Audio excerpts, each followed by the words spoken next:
Superbe. Écoutez, bonjour à tous et bienvenue. Merci de nous avoir rejoints en ligne pour cette Euroquestion, saison 2026, épisode 7. Je me présente, William Malater. Je suis chargé des communications et des événements à l'Institut Jacques Delors et j'ai le plaisir d'animer cette session en présence de Łukasz Macek, le chef de notre centre Grande Europe à l'Institut Jacques Delors. Bonjour Łukasz et merci encore d'avoir accepté cette invitation.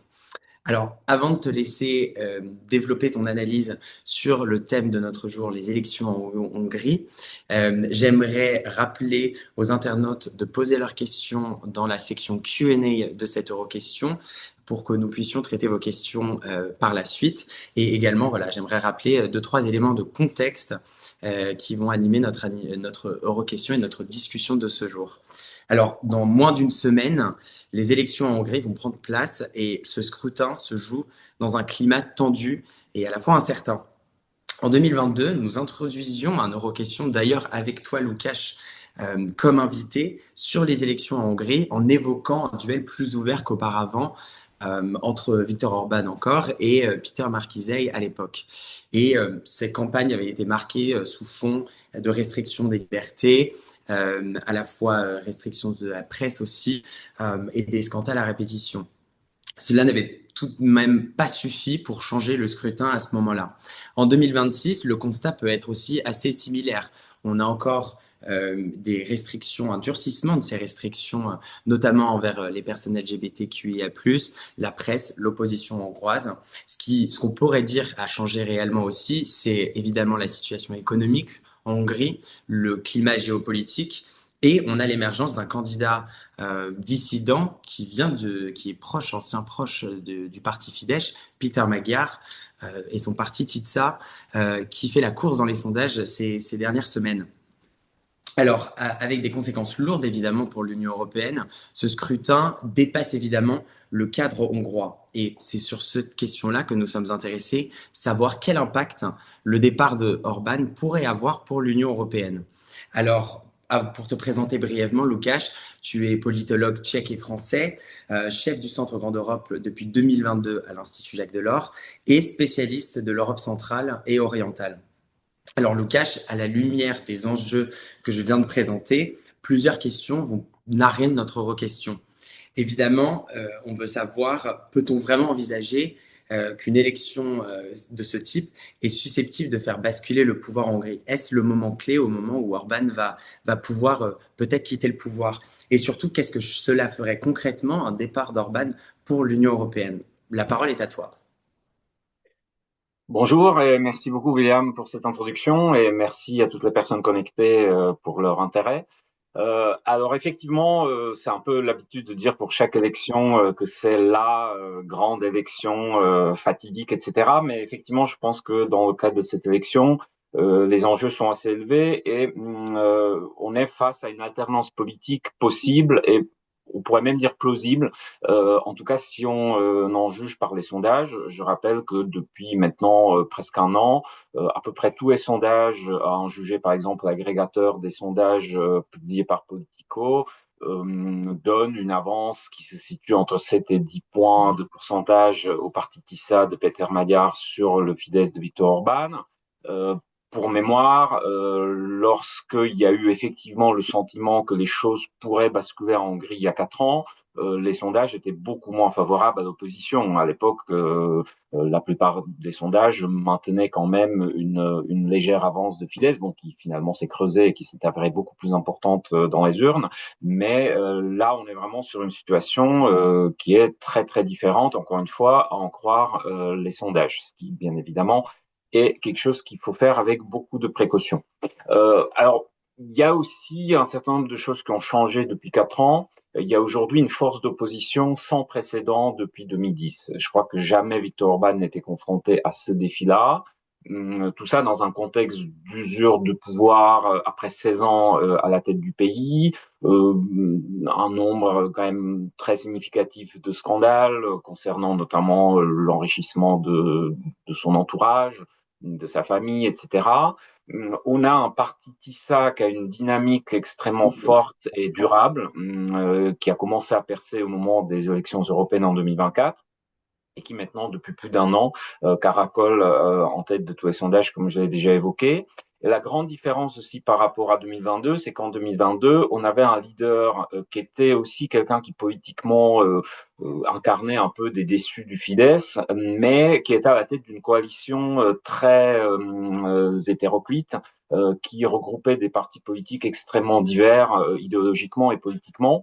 Là, on a eu l'émergence d'un parti qui, pour le coup, est un seul parti, qui se présente comme un parti assez large, un parti qui tient un discours un peu apolitique de lutte contre la corruption, etc., mais qui ne doit pas passer son temps, comme c'était le cas en 2022, à se justifier pour des grands écarts politico-idéologiques.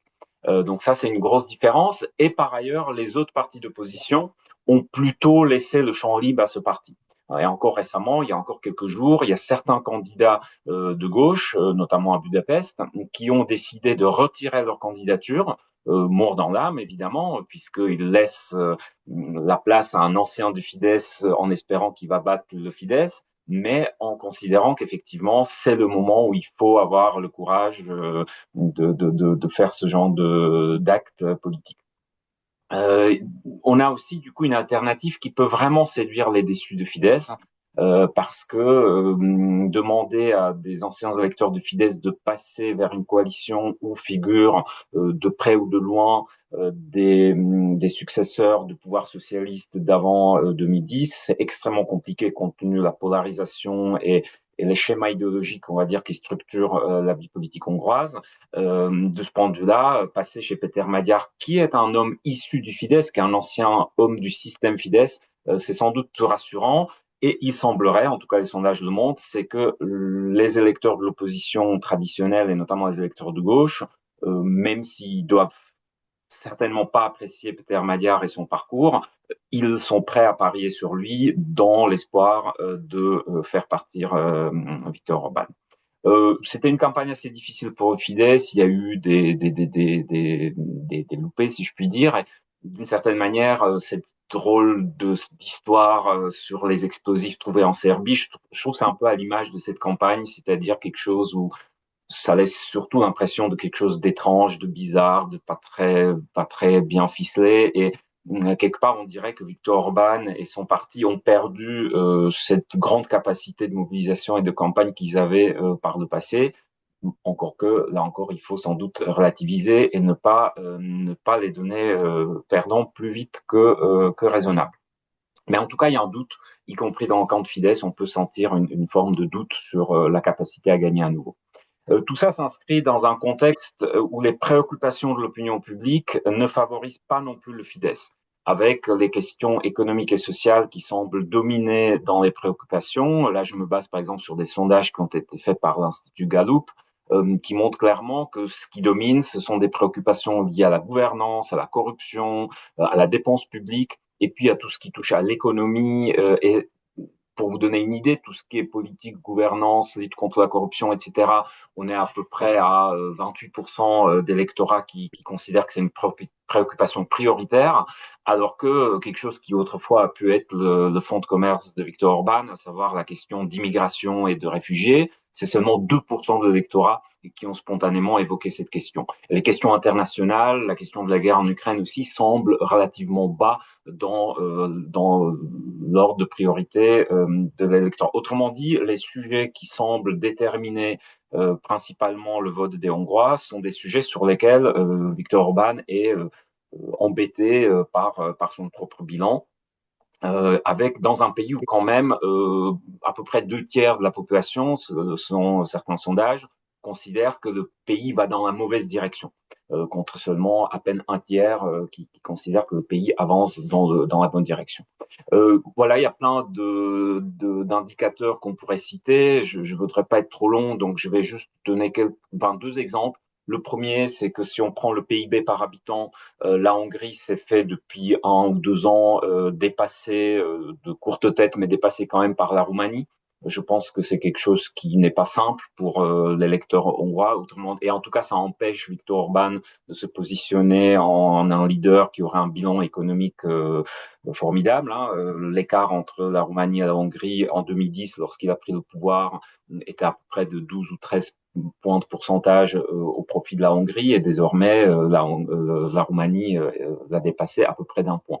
Un autre exemple, les politiques natalistes, qui étaient aussi un élément très très important dans le discours du Fidesz.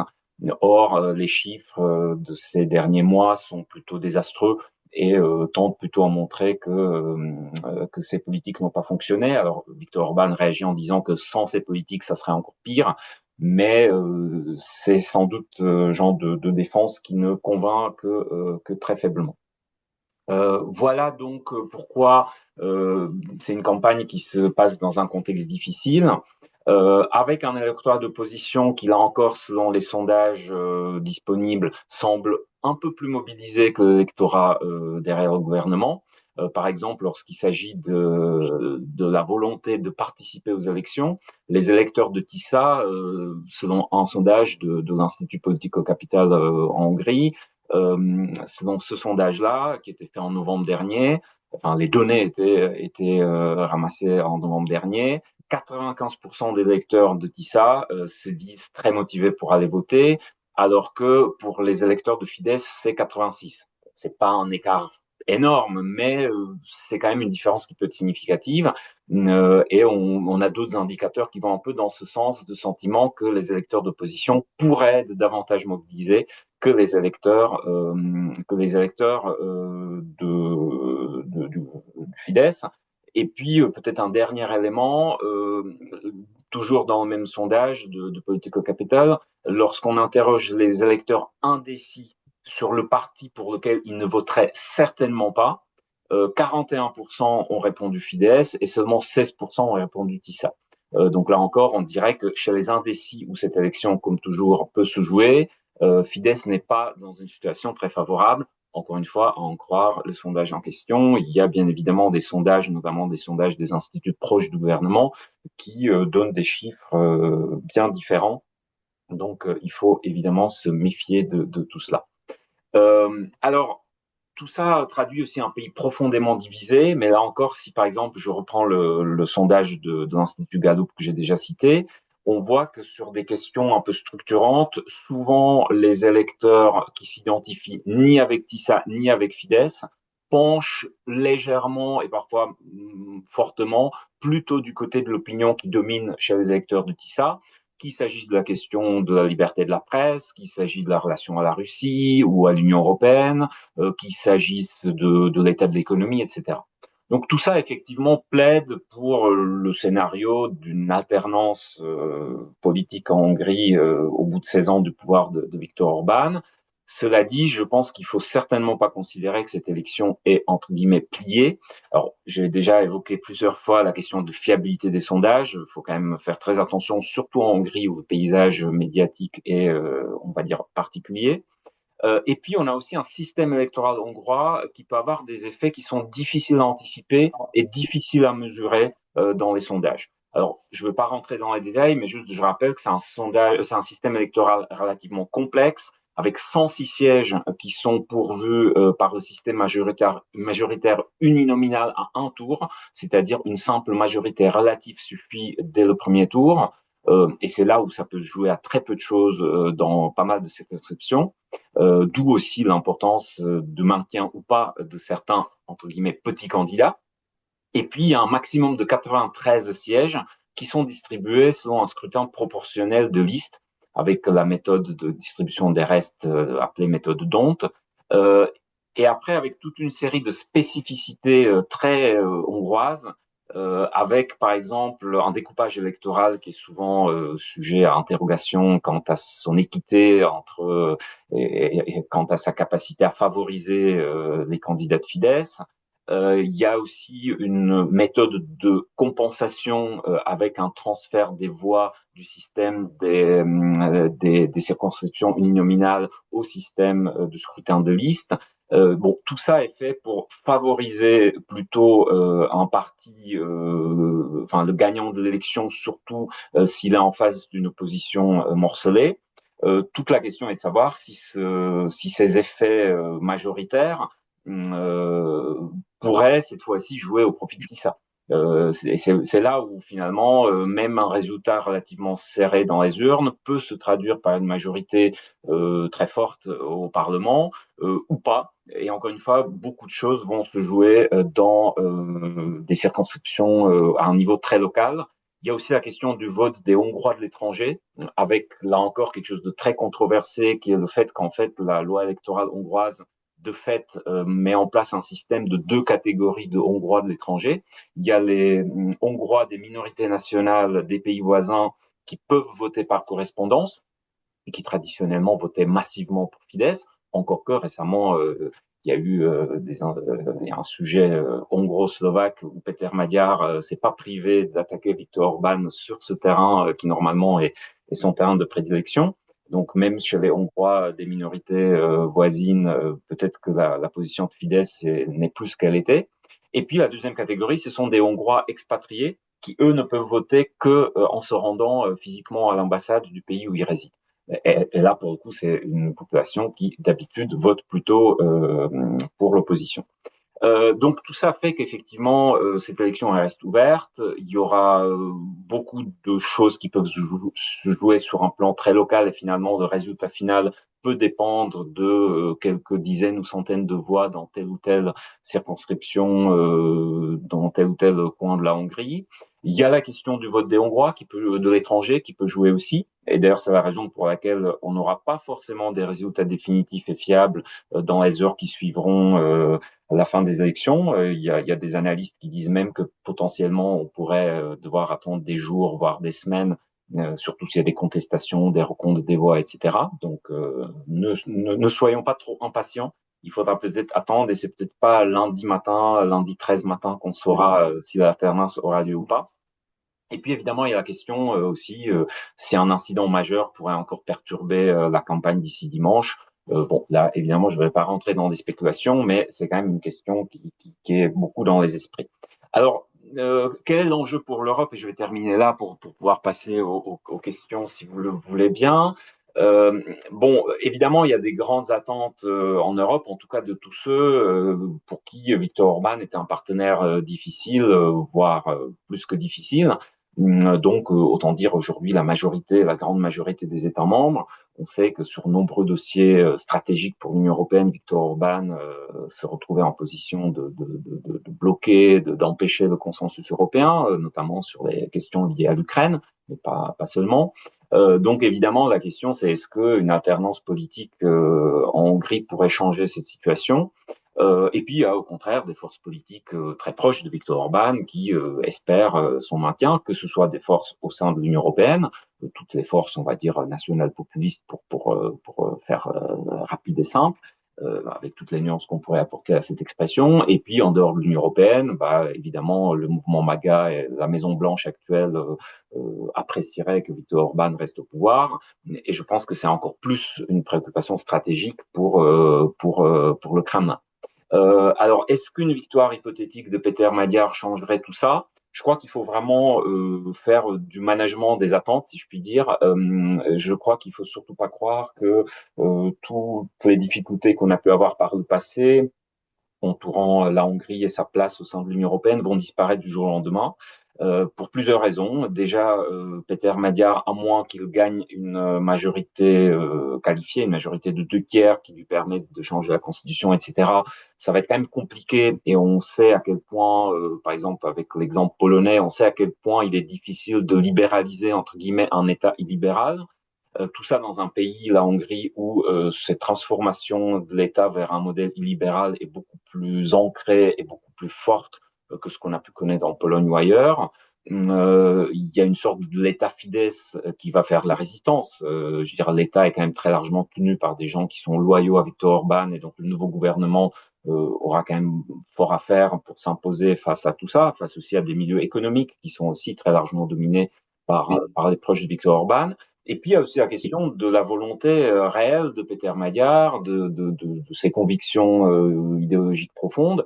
C'est certainement quelqu'un qui aura besoin, s'il veut réussir, de trouver un fonctionnement apaisé avec l'Union européenne, et notamment, je crois que ce qui est fondamental pour lui, c'est de débloquer les fonds européens pour la Hongrie. mais il faut pas non plus oublier son parcours que j'ai déjà évoqué au début, et donc le degré de volonté de rupture qu'il veut réellement porter sur l'évolution et sur le positionnement idéologique et géopolitique de la Hongrie reste peut-être à relativiser.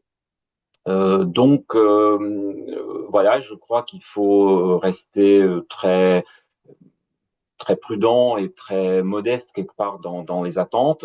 Une éventuelle défaite de Viktor Orban ne veut pas dire que la question hongroise, si je puis dire, va être réglée du jour au lendemain, loin de là.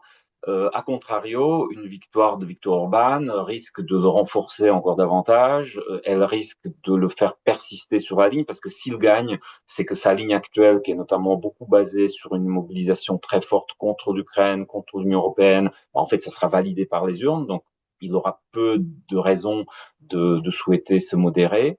Donc effectivement, si on est reparti pour un nouveau mandat de Viktor Orban, on peut supposer que ça sera Viktor Orban tel qu'on l'a connu ces dernières années, mais conforté, plus confiant et peut-être encore plus radical dans sa volonté de rupture avec le mainstream.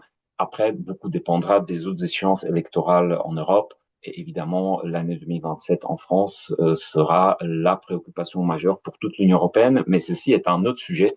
Voilà, merci, j'espère que j'étais pas trop long et si on peut échanger un peu, j'en serais ravi. Merci beaucoup, Lucas. On te réinvitera pour analyser les élections présidentielles de l'année prochaine.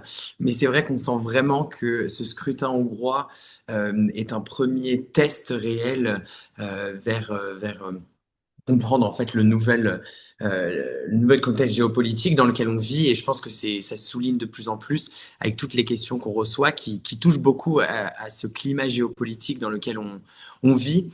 Je prendrai notamment les questions qui sont liées à l'impact que pourrait jouer sur le scrutin l'adoubement en fait par Trump, l'adoubement qu'il a donné à Orban.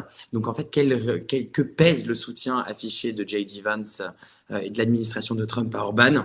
Est-ce qu'en final, ça influence ou est-ce que c'est contre-productif pour les Hongrois? Et plus précisément, il y a une photo de J.D. Vance et Orban qu'on voit bien. Est-ce qu'elle est vraiment positive en fait? Est-ce qu'elle peut se retourner contre lui et les Hongrois ne pas accepter cet adoubement? Compte tenu de ce que j'ai dit sur les préoccupations qui semblent être majoritaires dans l'esprit des électeurs hongrois, honnêtement, je ne crois pas que ce genre de visite et ce genre d'adoubement jouent un rôle essentiel. Je pense que ça convainc les convaincus, ça énerve les énervés et ça fait très plaisir, je pense, à Viktor Orban de se sentir alors, de se sentir soutenu à ce niveau. Et effectivement, il peut s'enorgueillir de fait qu'il y a sans doute très peu de leaders européens et a fortiori centre-européens qui bénéficieraient de ce genre de soutien parce qu'il a incontestablement gagné une stature d'un symbole très prisé par des mouvements politiques, on va dire MAGA compatibles, et bien avant MAGA par tous les mouvements, on va dire de droite radicale conservatrice en Europe et ailleurs, qui dépasse très clairement l'échelle de la Hongrie. Donc oui, mais est-ce que ça va convaincre les électeurs non décidés qui peuvent faire basculer l'élection? J'ai vraiment du mal à y croire. Je pense que le pari qu'il fait, c'est d'asseoir sa stature du leader expérimenté, qui connaît le métier, pour ainsi dire, et qui est respecté au niveau international, qui part au plus grand, que ce soit Donald Trump, que ce soit Vladimir Poutine, et que dans une atmosphère de peur face à des bouleversements géopolitiques, les Hongrois vont se dire bon, il y a mille choses qu'on n'aime pas chez Viktor Orban, on n'aime pas sa gestion, on n'aime pas la moralité qui l'entoure, etc. Mais on va pas prendre le risque maintenant de parier sur un jeune leader inexpérimenté qu'on connaissait pas il y a 3 ans.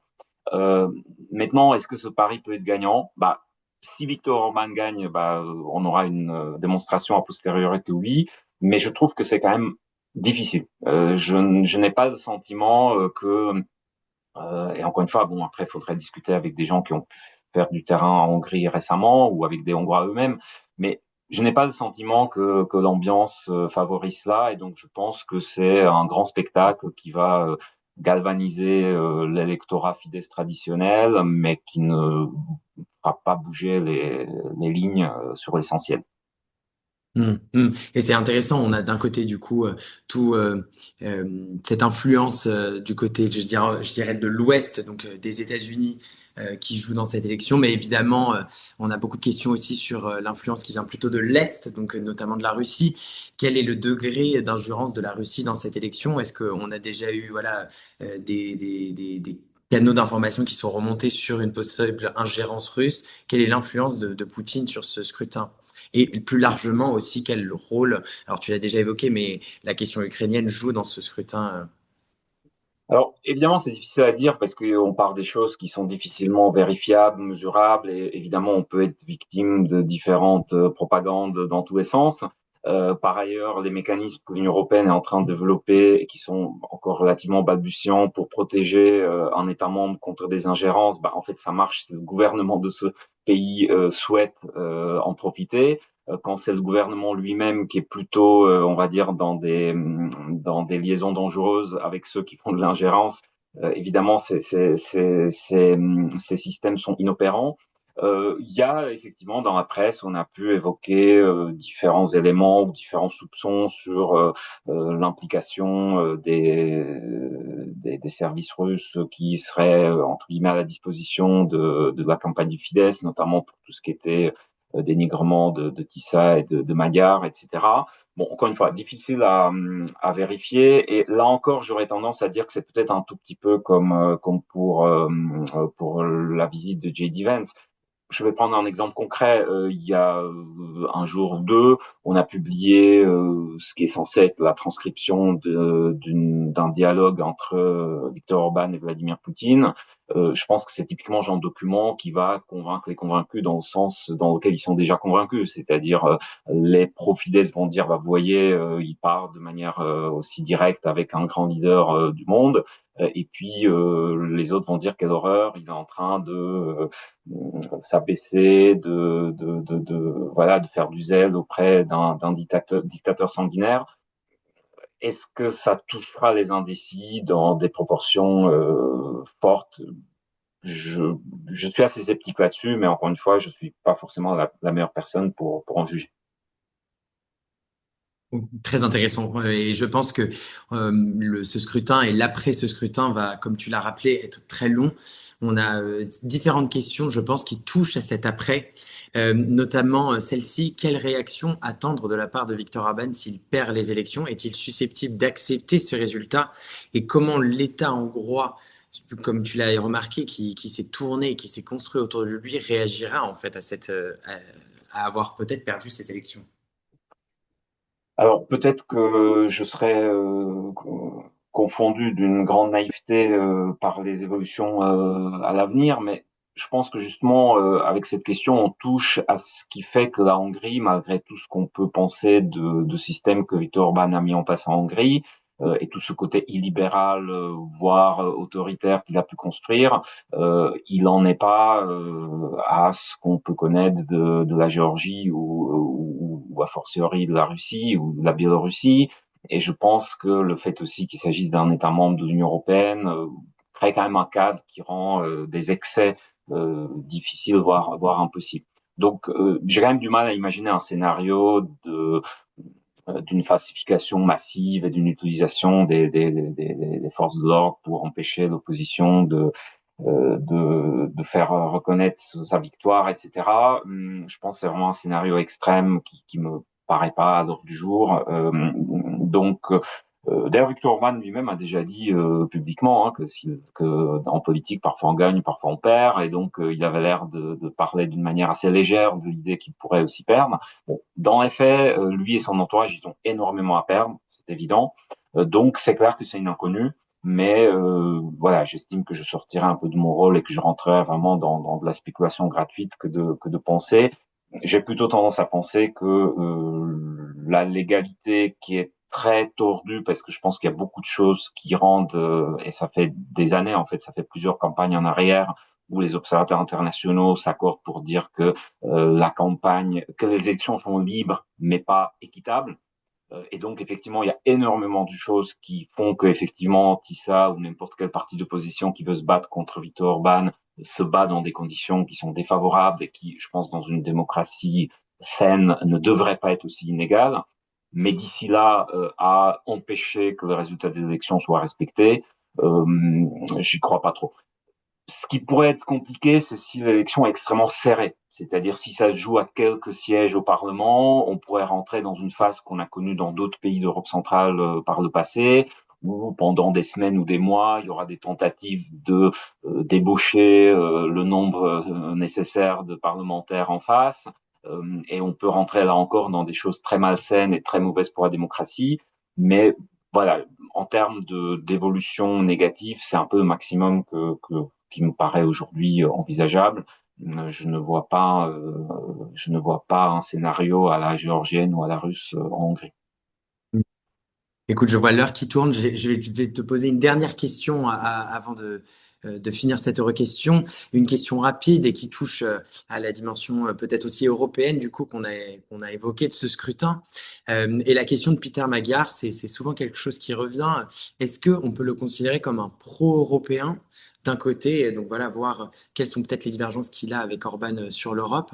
Et également, ça c'est intéressant, j'ai envie de la poser quand même, qui pourrait être voilà, la nouvelle épine dans le pied à Bruxelles si Orban partirait? Est-ce qu'on aurait un nouvel Orban qui pourrait apparaître en Europe, peut-être voilà, d'un autre pays d'Europe de l'Est ou même peut-être de chez nous?